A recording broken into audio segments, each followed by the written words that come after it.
जय गुरुदेव। जय गुरुदेव जी महाराज की अमृतवाणी। जब जीवात्माएं ऊपर से यहाँ आई थी तो सबकी आंख खुली थी, कान खुले थे। वे आकाशवाणी बराबर सुनती रहती थी। समय पूरा हुआ तो फौरन वापस अपने घर को चली जाती थी। निरंजन भगवान ने सोचा कि इस तरह से जब सारी जीवात्माएं अपने घर सत्तादेश लौट जाएंगी तो मैं राज्य किस पर करूंगा। अतः उन्होंने अपनी शक्तियों को मृत्युलोक में उतारा, उनसे तपस्या करवाए और कहा कि हम जो बोले उसे लिखो। ब्रह्मा ने ध्यान की अवस्था में वाणी को सुना और उसे कागज पर लिखा जो चारों वेद बने। इन वेदों में 1,00,000 श्लोक हैं। कर्म कांड, ज्ञान कांड आदि के सारे विधान बना दिए गए। अच्छे बुरे के, पाप पुण्य के, लूले के, लंगड़े के, स्वर्ग के, नरक के, 84 लाख योनियों के, और फिर सबको सुना दिया गया। उसके बाद जीव कर्म करके अच्छे बुरे कर्मों की बेड़ी में फंसता चला गया। अब उसका निकलना बड़ा मुश्किल है। जब से तुम वहां से आए और यहां से कर्म करने लगे पाप पुण्य के, तो बस गंदे हो गए, ये बात है।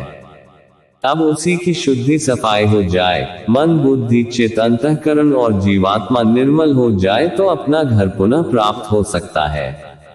अब कलयुग में महात्माओं ने पहले से सुलभ कर दिया, उसकी प्राप्ति के लिए रास्ते में चलने के लिए सुलभ कर दिया।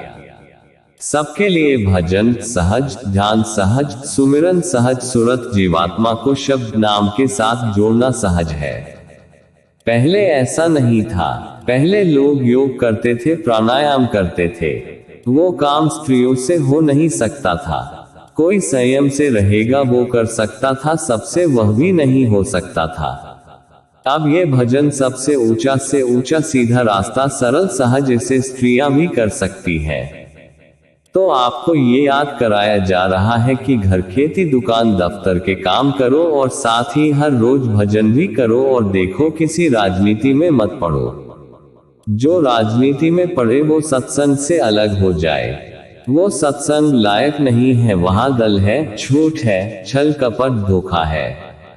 हम इतने दिनों से आपके साथ में रहे, हमने तो कोई बात धोखे की नहीं की। धोखा सिखाया गया आपको, बचाने की बात कही गई कि उसमें से बचो, वो भी तुम नहीं कर सके।